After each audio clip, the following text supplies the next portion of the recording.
अगर आप स्टूडेंट हैं और कर रहे हैं किसी परीक्षा की तैयारी और फेल हो रहे हैं या काफ़ी बार फेल हो चुके हैं या फेल होने से डर रहे हैं, तो ये कहानी आपको बिना सुने नहीं रहना चाहिए। ये कहानी आपको आईआईटी, एम्स, नीट किसी भी बड़ी या छोटी परीक्षा को पास करने में आपकी बहुत ही हेल्प कर सकती है। तो बिना किसी देरी के शुरू करते हैं आज की नई कहानी। यह कहानी एक स्टूडेंट और उसके टीचर की है और आपको लाइफ में आगे बढ़ने की प्रेरणा देगी। अंकुश के पिताजी कॉलेज में एक प्रोफेसर हैं और वो चाहते थे कि अंकुश 12वीं में अच्छे नंबर लेकर आए, आईआईटी का टेस्ट पास करे और टॉप इंजीनियर बने। अंकुश भी असल में यही चाहता था और जब उसके 12वीं में 96% नंबर आए तो वह और उसके पापा बहुत खुश हुए। उन्हें लगा कि अब अंकुश आईआईटी की परीक्षा भी पास कर लेगा, एक भारत के टॉप इंजीनियरिंग कॉलेज में उसे दाखिला मिल जाएगा। अब अंकुश पूरे विश्वास और मेहनत से आईआईटी के एंट्रेंस पेपर की तैयारी करने लगा। वो इतनी मेहनत कर रहा था कि अपनी भूख प्यास सब भूल गया। आईआईटी के पेपर की तैयारी के लिए अंकुश अपने टीचर मनोज सर से कोचिंग ले रहा था।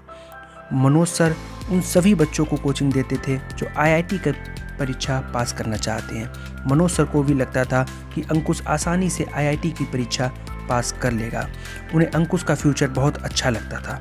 उन्होंने भी अंकुश को बहुत मेहनत करवाई और फिर आखिरकार वो दिन आ गया जिसका सबको इंतज़ार था। घर से मीठी दही खाकर अंकुश पेपर देने गया और घर आकर वह बहुत खुश था क्योंकि उसका पेपर बहुत अच्छा हुआ था। लेकिन कई बार किस्मत में वो नहीं होता जैसा हम सोचते हैं। जब आईआईटी का रिज़ल्ट आया तो उसमें अंकुश का नाम नहीं था। अंकुश मात्र 3 नंबरों से पीछे रह गया था, जिसका दुख सबको हुआ। अंकुश के पापा ने अंकुश का हौसला मानते हुए उसे कहा कि कोई बात नहीं, इस बार नहीं हुआ तो अगली बार हो जाएगा। लेकिन अंकुश तो जैसे इस बात को दिल पर ले बैठा।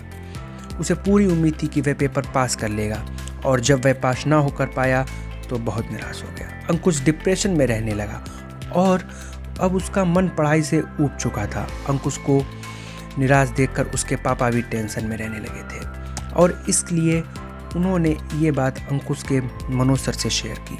मनोज सर ने अंकुश को फ़ोन किया और कहा, अंकुश आज शाम को घर पर आना, कुछ बात करनी है। अंकुश सर की बात मानकर उनके घर उनसे मिलने गया और मनोज सर अंकुश को अपने घर के बने बगीचे में ले गए। वहाँ अंकुश को बैठने को कहा। अंकुश के पास ही थोड़ी सी रेत पड़ी थी। मनोज सर ने अंकुश को कहा, अंकुश वो रेत को देख रहे हो ना, उसे उठाओ और अपनी मुट्ठी में बंद कर लो। अंकुश ने रेत उठाई और जैसे ही अपनी मुट्ठी बंद की, रेत उसके हाथों से फिसल गई। अंकुश ने 3-4 बार कोशिश की लेकिन हर बार वो रेत उसके हाथ से फिसल जाती। मनोज सर ने अंकुश को समझाया, अंकुश ज़िंदगी में कुछ चीज़ें इस रेत की तरह होती हैं, उन्हें कितना भी थामने की कोशिश करो वो हमारे हाथ से फिसल ही जाती हैं। तुमने पूरी कोशिश की आईआईटी का पेपर पास करने की, लेकिन ये ज़रूरी नहीं कि तुम वो पास कर ही लो। तुम सिर्फ कोशिश कर सकते हो। ये हमारा कर्तव्य है कि हम किसी चीज़ को पाने के लिए पूरी कोशिश करें, लेकिन अगर वो चीज़ हमें ना मिले तो इसका मतलब ये नहीं कि ज़िंदगी से हार कर बैठ जाओ। उठो और मेहनत करो और पूरे जोश के साथ अगली बार कोशिश करो। निश्चित ही तुम्हें तुम्हारा लक्ष्य मिल जाएगा। सिर्फ एक बार आईआईटी का टेस्ट क्लियर नहीं हुआ और हार मान लेना, ये तो कायरता है और अंकुश तुम कायर नहीं हो। अब निराशा छोड़ो, घर जाओ और मेहनत करो। मुझे यकीन है तुम ये कर सकते हो। अब आप अंकुश की जगह अपना नाम लें और बोलें कि मैं कायर नहीं हूँ और आप जो भी परीक्षा ले रहे हैं वो मैं पास करूँगा।